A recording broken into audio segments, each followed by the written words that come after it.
introduce Dr. Herbert J. Brennan, known to me before as Hubby, as a 2019 inductee to the East Greenwich High School Wall of Honor.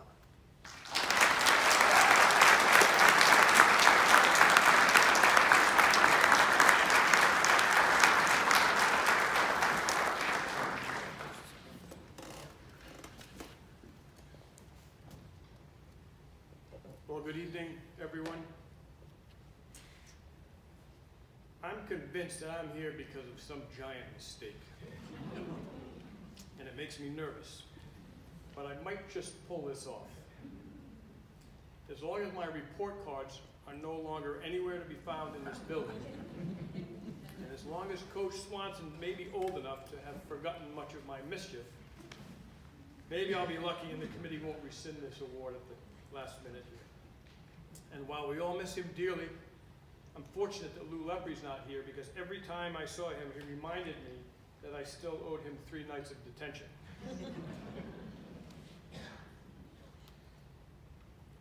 Judge Smith, Dr. Schwager, Chief Patnode, Dr. Cronin, Dr. Palucci, Dr. Lichtenfels, Mr. Mastraccio, Mr. Hodling, and the gracious members of the committee, my distinguished co-honorees, my loving family, and my dear friends.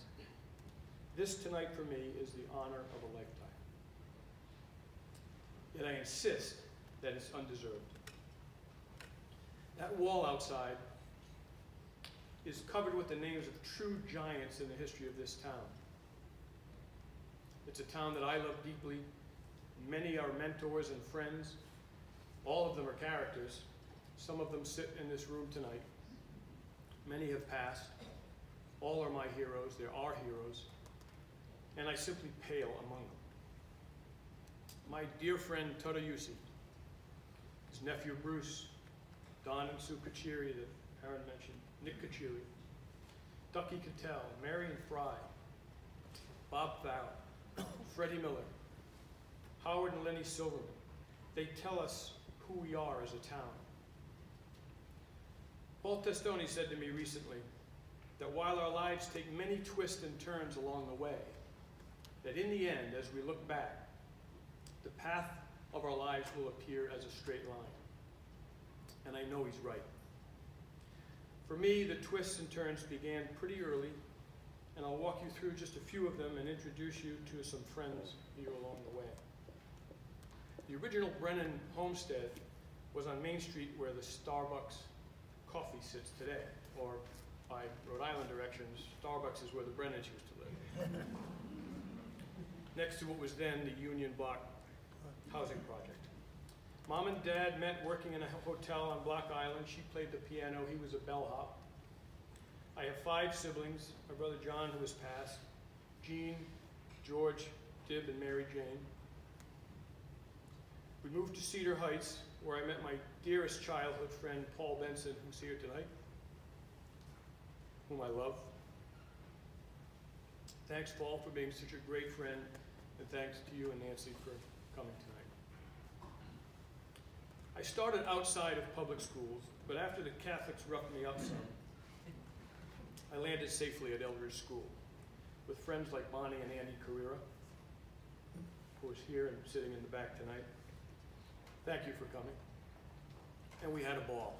Now, I'm the first to realize the risk of telling old stories, but Andy, you will remember this.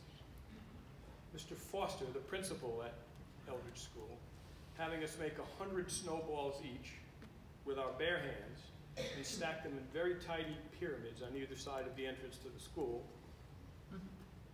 Our punishment for having thrown snowballs at automobiles during recess, which if I remember correctly, was entirely your idea.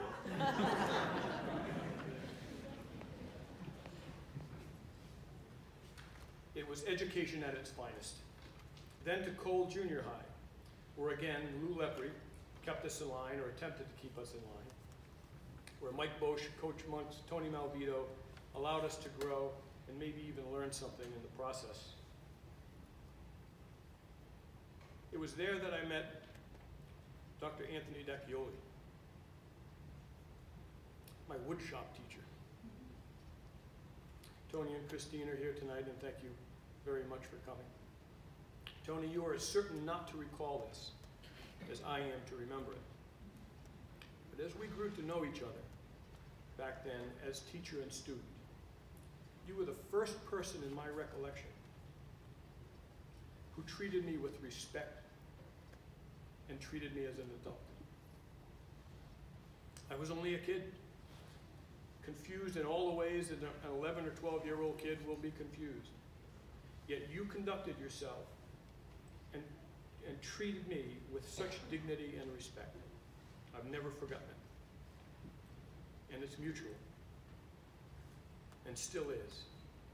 I believe that you saw in me at the time something that I didn't see in myself. Thank you, Dr. Dacchioli and Christine, for coming. It was in junior high school that my sister Jean bought me my first motorcycle. Motorcycling's been a big part of my life ever since. Thanks, Jean, for that. It was also then that my brother George, who's here, gave me my first job at Lindbergh Stationery on Main Street, a place in a memory from far ago. And then on to high school and into this building in 1972. Well, not directly into this building. You see, my folks were still determined to lead me to redemption, so they enrolled me in Hendricken High School. I lasted 3 days. It's a swear word, Hendricken. I was ousted for, among other infractions, refusing to wear a necktie, something I do now every single day of my life. I was back in public school and I was free at last. Here in this building in the awkward and tumultuous 70s, I believe that my life began to take shape. It took me a few days to figure things out. My guidance counselor, Mr. Ferry, wanted me to go to college, and I knew that dog was not going to hunt. Another counselor, Mr. Cawley, was in charge of what was known as the distributive education program. Basically, get out of school early so you can go to work. That dog was going to hunt. Tom Cawley loved his morning coffee, as did I. So each morning I'd bring 2 cups of coffee to school, one for me and one for my new guidance counselor, Tom Cawley. Soon I was fully enrolled in the distributive education program, which was reserved for seniors as a freshman. You see, I had to get out of school and get to work at the motorcycle shop. There's a man here tonight to whom I owe an eternal debt. That man is Gordon Razee. Thanks for coming, Gordon. I appreciate it immensely. Only in my mid-teens, this man trusted me with the keys to his 75-year-old family business, Razee Motorcycle. He put me in charge of his parts department and then in his service department, which, by the way, to this day, including my current position, was the hardest job I've ever held. At the time, I was given an opportunity and afforded a level of trust and responsibility that I had not yet earned. Gordon, you've moved me a very long way toward where I am today, and I thank you. When I was in high school, I spent as much time as I could learning the vocations: metal fabrication and welding with Joe Towers, mechanical and automotive training with Leo Barbary. These teachers gave me the skills I needed then to get to work, and they are skills that, interestingly, I use to this very day. What they had all taught me back then went a long way to keeping a young kid out of trouble. I was a reluctant academic at best, and it showed in my grades. High school graduation at the time had something to do with a final project, and I hope it's not here because the penmanship will look a lot like my sister Dib's and not mine, because trust me, I was in the motorcycle shop when that I was watched over then by such gracious and understanding and forgiving people such as Cal and Lois Ellis, who got me through somehow, and I will never forget them. And of course, the man who touched my life so deeply in the lives of so many, many other underdogs, and who still does, Coach Carl Swanson. Coach and Mary, thank you for being here. I know you came back from Florida early to do so. Formally, Coach's method of teaching was Socratic. But to me and to us, and Bruce will attest, it was magic. Wrapped in empathy, understanding, and friendship, Coach could spot human potential beneath mountains of misplaced youth, lack of direction, family circumstance, and hardship. Those of us to whom learning didn't come easy soon found ourselves under his spell. Coach, your impact on this community has been immense. I'm one of the fortunate ones to have known you and to have loved you and to have been loved in return. Coach and Mary, thank you very much for coming tonight. Beginning about the same time, I became a volunteer on the fire department, as Bruce had mentioned. This was an experience that simply shaped my life.